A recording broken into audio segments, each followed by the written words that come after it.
이 시간 저희들이 역대상 24장을 읽었습니다. 여러분 역대상 24장도 24장과 연결해서 제사장 직분을 맡은 사람들 24명 우두머리들이 기록되고 그들이 반차를 쫓아서 하나님 앞에 나와서 하나님을 섬기고 예배하는 일을 했음을 기록을 하고 있습니다. 물론 24장에도 레위 자손 중에 남은 자 이런 표현을 써가지고 그때 제사장 그런 가문이 아닌 일반 레위 가문들의 사람들을 가리키면서 그들이 제사장을 도와 이러한 일을 했다 하고 족보를 다시 연결해서 기록하고 있음을 봅니다.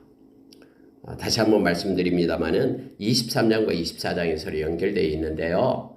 왜 이렇게 제사장과 레위 지파가 그렇게 중요한지를 다윗 때 와서 그렇게 이름까지 족보까지 기록하면서 또 그들을 체계화시켜 가지고 하나님의 일을 잘 할 수 있게끔 그렇게 행한 것임을 성경 기록해 놓고 우리로 하여금 믿는 자들이 그들에게 있어서 가장 중요한 것이 예배임을 또 예배자로 서는 것이 하나님께서 하나님의 백성을 부르신 목적임을 다시 한번 깨닫게 합니다.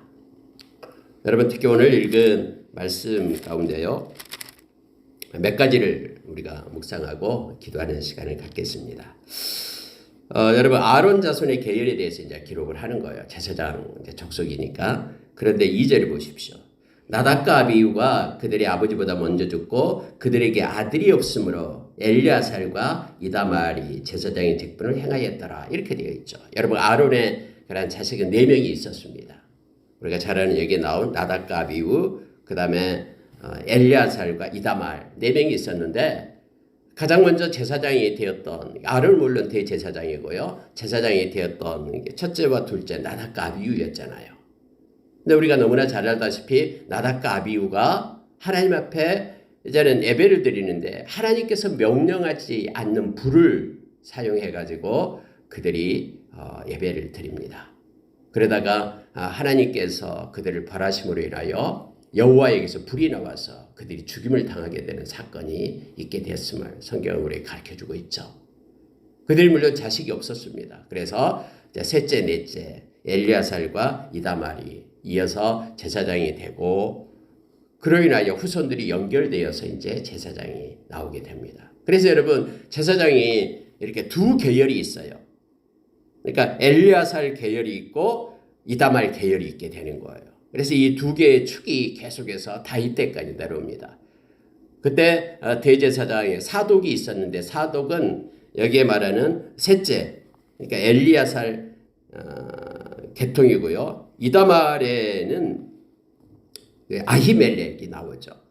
아히멜렉도 제사장이에요. 그러니까 다윗 때 2명의 대제사장이 있었는데 사독과 아히멜렉이 있었는데 사독은 셋째인 엘리아살 계통이고요. 레위의 셋째요. 아니 레위가 아니라 아론의 셋째. 그리고 아론의 넷째 아들 이다말 속에서는 아히멜렉 이 2명의 두 축으로 인하여 계속해서 제사장들이 세워졌음을 보게 됩니다. 근데 우리가 여기서 짚고 갈 게 뭐냐면 나답과 아비후가 왜 죽었는지에 대해서 우리는 잘 알고 있잖아요. 근데 이것은 늘 성경을 기록하면서 여기에서도 나답과 아비후가 그들의 아버지보다 먼저 죽고 라는 걸 봐서 그들의 왜 죽었는지에 대해서 그들이 왜 죽었는지 우리가 기억하기를 성경은 원하고 있는 거예요. 원래 여러분 이 성소에 들어가면 3가지가 있다 그랬죠. 북쪽으로는 떡상이 있고 남쪽으로는 등잔대가 있어요. 7개 불을 켜게 되어 있고요. 떡상은 2줄로 해서 6개 12지파를 상징하면서 안식일마다 그걸 바꾸게끔 되어 있죠. 물론 나머지 그 떡은 제사장들만 먹게끔 되어 있고요. 그리고 이제 앞쪽으로 가면 이제 지성소로 들어가는 휘장이 있잖아요. 근데 휘장 앞에 뭐가 있냐면 분향대가 있어요. 이 분향대는 향을 피우는 거예요. 그래서 아침과 저녁으로 제사장이 그곳에서 향을 피워야 돼요. 그런데 여기에 있는 나답과 아비후가 이 분향대에 가서 이제 제사장이니까 향을 피워야 되는데 그 향을 피울 때 쓰는 불을 어디에서 갖다 써야 되냐면은 이 성소 바깥에 번제단이 있죠. 이 번제단은 불을 꺼트리면 안 돼요. 언제나 불을 그것을 켜 있어야 돼요. 그래서 거기에 있는 불을 가져다가 앞에 성소에 들어와서 아침과 저녁을 하나님께 예배하면서 거기에서 향을 피워야 되는 거예요. 하나님이 그렇게 명령했어요. 그런데 이 나답과 아비후가 뭐 귀찮게 무슨 번제단에 가서 불을 가져오냐, 아무 불이나 써서 그냥 분향하면 되지 하는 자기의 인위적인, 자기 어떤 자기의 합리적인 그런 사고를 가지고 그렇게 한 거예요. 아니 무슨 불이든 가서 향만 불만 지피면 되지 무슨 꼭 바깥에 번제단에 가서 불을 가지고 와야 되냐, 왜 이렇게 귀찮게 해? 아마 그들은 술을 먹었을 거예요. 그래서 성경에서는 그렇게 될 때에 하나님께서 그들을 벌할 때에 모세가 아론하고 다른 이 두 아들, 여기서 엘리야살과 이다말을 불러놓고 그렇게 얘기하자. 너희들은 절대 이 성소 안에서는 독주나 포도주, 술을 마시지 말라라고 얘기하잖아요. 그러니까 이렇게 아마 이 두 명이 술을 먹었을 거라고 대부분 신학자들, 저도 그렇게 생각하고요. 그래서 그냥 자기 생각대로 해버리는 거예요. 자기 생각대로 하나님께 분향을 했더니 하나님의 말씀을 버리면요, 나타나는 현상이 하나님에 대한 경외함이 없어져 버리는 거예요. 하나님의 말씀대로 우리가 순종하며 행할 때에 하나님에 대한 경외심이 우리의 마음 가운데 있게 되는 거죠. 우리가 부모님 말씀을 갖다 마음대로 버리고 자기 마음대로 부모님께 효도한다고 생각하면 안 되죠. 부모님을 공경하고 사랑한다 그러면은 부모님 말씀을 소중히 여기듯이 하나님의 말씀을 버리고 자기 마음대로 그냥 어떻게든 불만 붙이고 향만 피우면 되지 뭐 그게 뭐 중요해 라고 생각하는 순간 하나님이 말씀하신 그 절차와 하나님의 말씀에 순종하는 것을 무시하게 되죠. 이게 동일한 거예요. 이게 사독이 하나님의 언약궤가 떨어지려고, 아니 사독이 아니라 우사가 하나님의 언약궤가 떨어지려고 할 때 꽉 붙잡아가지고, 그럼 그것 때문에 하나님께서 그 우사를 갖다가 치셨다 이렇게 말하잖아요. 다윗이 깜짝 놀래가지고 오베데돔 집에다 갖다 놓고 다윗성으로 옮겨오지 않잖아요. 여기서 여러분 뭘 얘기하냐면요, 하나님께서는 반드시 그 채로 깨어가지고 언약궤를 옮기게끔 그렇게 했거든요. 아무리 퍼포먼스를 준비하고 새 수레를 만들고 한다고 해도 하나님이 말씀하신 것을 버리게 될 때 우사의 마음 가운데 이 가볍게 여긴 거예요. 하나님의 언약궤를요. 또 하나님의 그 위대하심, 하나님이 언약궤를 하나님이 지키시는 거예요. 뭐 우리가 잘 알잖아요. 블레셋 지역에 하나님의 언약궤를 빼앗겼을 때 7개월 동안 누구도 돌본 이스라엘 백성이 없잖아요. 근데 하나님이 지켜내시잖아요. 모든 것을요. 그래서 모든 절차와 과정, 이것도 하나님의 말씀을 따라 순종함으로 행해야 된다는 것을 알게 합니다. 특히 여러분 여기에서도 나답과 아비후가 먼저 죽고 그다음에 셋째와 넷째 그들이 이제는 엘리야살 셋째의 아들로 쭉 그 자손이 사독이라는 대제사장이 세워졌고 이다말의 자손으로는 아히멜렉이 세워지고, 그래서 두 계층이 있었다라는 거예요. 자, 근데 엘리야살의 자손 중에는 더 많아요. 우두머리가 제사장이. 그래서 성경에 보니까 우두머리가 16명이고 이다말은 우두머리가 8명이에요. 그래서 합하니까 24가 되는 거죠. 그래서 24 반열이 만들어지는 거예요. 그래서 다윗이 처음에 여러분 레위인과 제사장들을 38,000명을 모았다 그랬죠.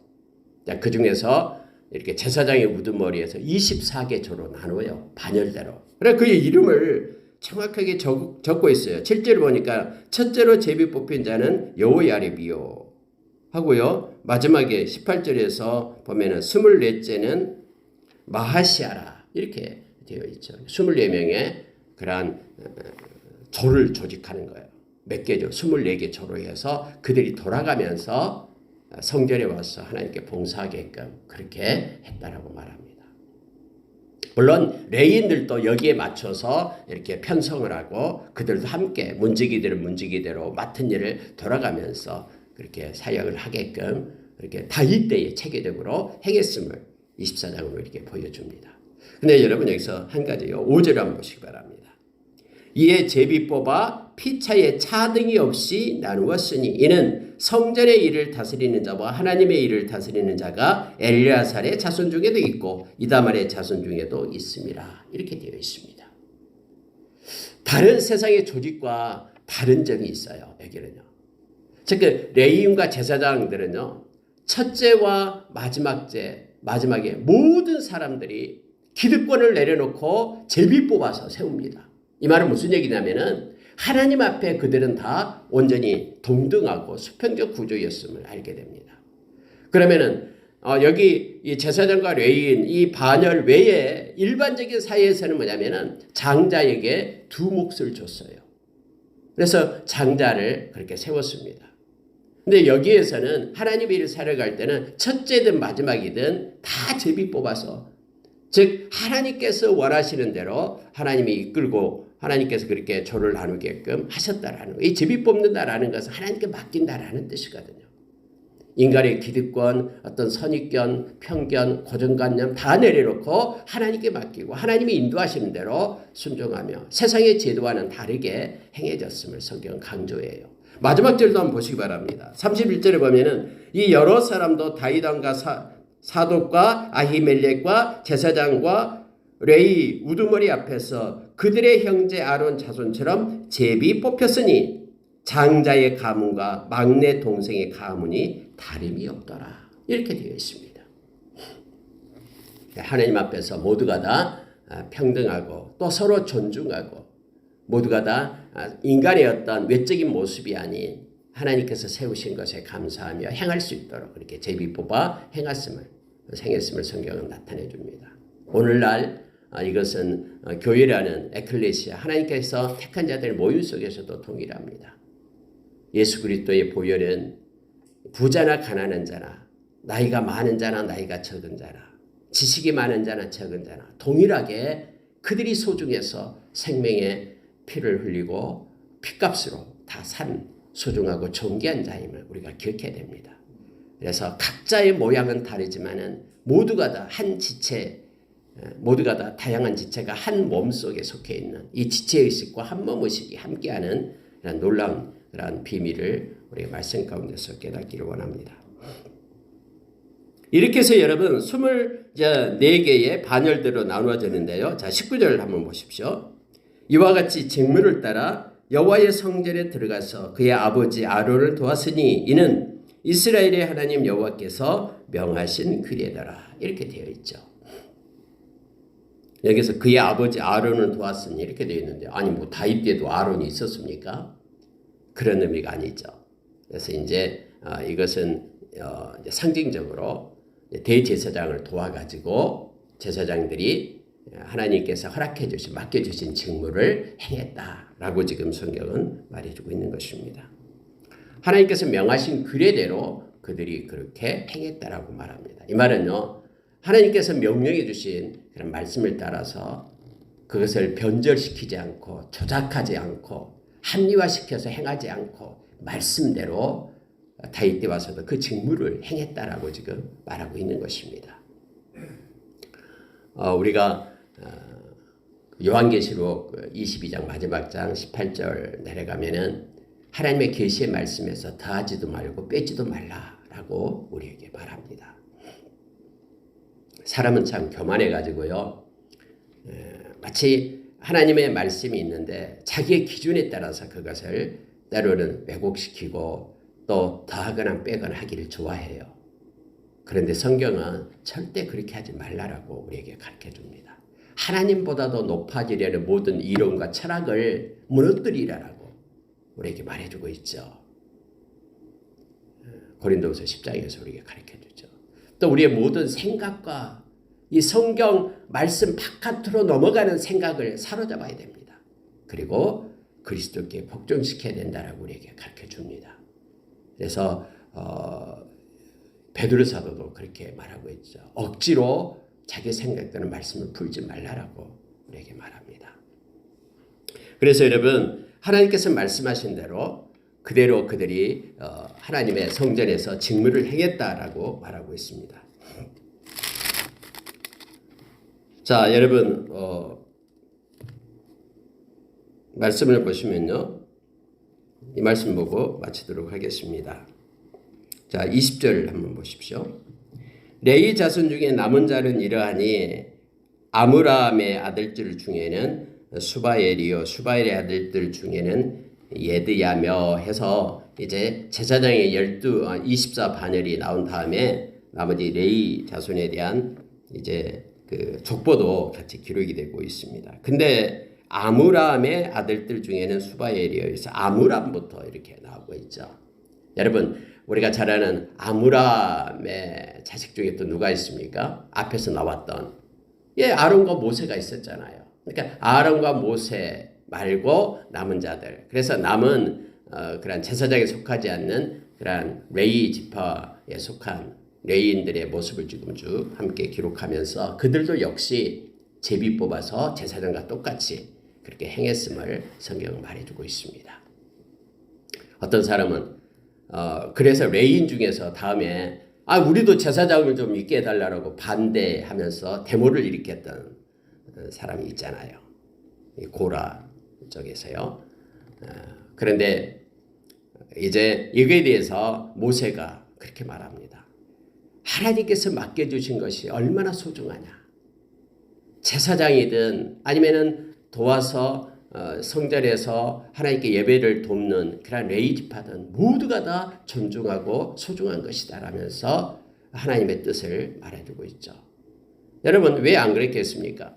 이렇게 그 광야 생활 할 때에 레위 지파 중에서도 이 데모를 한 거예요. 아니 우리도 제사장처럼 맡겨주라라는 거예요. 근데 하나님께서는 이것은 모세는 이건 하나님께로부터 난 것이다. 아니 내 아들들이 제사장이 되지 않는 거 보면 알지 않냐라는 거예요. 하나님께서 아론의 그런 자손을 통해서 제사장을 세웠다라는 이건 하나님의 주권이다라고 지금 말하고 있는 것이에요. 그래가지고 우리가 잘 아는 하나님이 아론을 택했다라고 하는 상징이 뭡니까? 아론의 쌍난 지팡이를 얘기하는 것이죠. 아론의 쌍난 지팡이를 통해서 하나님께서 주권적으로 모세 내가 한 것이 아니다. 하나님께서 주권적으로 하나님이 택해서 그걸 행한 것이다. 해서 여러분 여기서 레위도 역시 하나님의 레위의 언약이 있고 또 그도 하나님 앞에 소중한 직무를 행하고 있다라고 지금 성경은 말해주면서 그런 사건들이 있었음을 보게 됩니다. 여기도 제사장이 반열이 나오고 레위의 남은 자들의 족보를 기록하면서 하나님 앞에서 모두가 다 소중하고 동등한 하나님의 자녀들임을 그 직무를 따라 또 끝까지 충성해야 될 하나님의 백성들임을 성경은 기록하고 우리로 알게 합니다. 그들도 동일하게 제사장처럼 제비 뽑아서 그렇게 세웠다라고 성경은 말해주고 있습니다. 말씀을 마치겠습니다. 여러분 어제에 이어서 24장 역시 제사장과 레위에 대한 언급이 소중하기 때문에 이렇게 큰 지면을 통해서 할애하고 우리로 있게 합니다. 저와 여러분이 오늘날 왕같은 제사장, 거룩한 제사장, 복음의 제사장, 그리고 하나님의 의로운 제사장으로 하나님께서는 삼으셨습니다. 이렇게 삼을 때에는 예수 그리스도의 보혈을 피 공로로 우리를 세운 것입니다. 오늘 하루도 우리가 제사장으로서 어제 우리가 세 가지 걸 말씀했죠. 이 제사장들은 하나님 앞에 속한 거룩한 자들이다. 또 언제나 하나님께 예배하는 예배자들이고요. 뿐만 아니라 하나님께서 우리에게 주신 특권이 있다 그랬죠. 축복하는 사람들. 그래서 기도로 하나님의 축복하는 축복자로 우리가 서기를 원합니다. 그래서 말씀을 따라서 오늘 하루도 하나님께 영광 돌리는 하루가 되기를 원합니다. 함께 기도하겠습니다.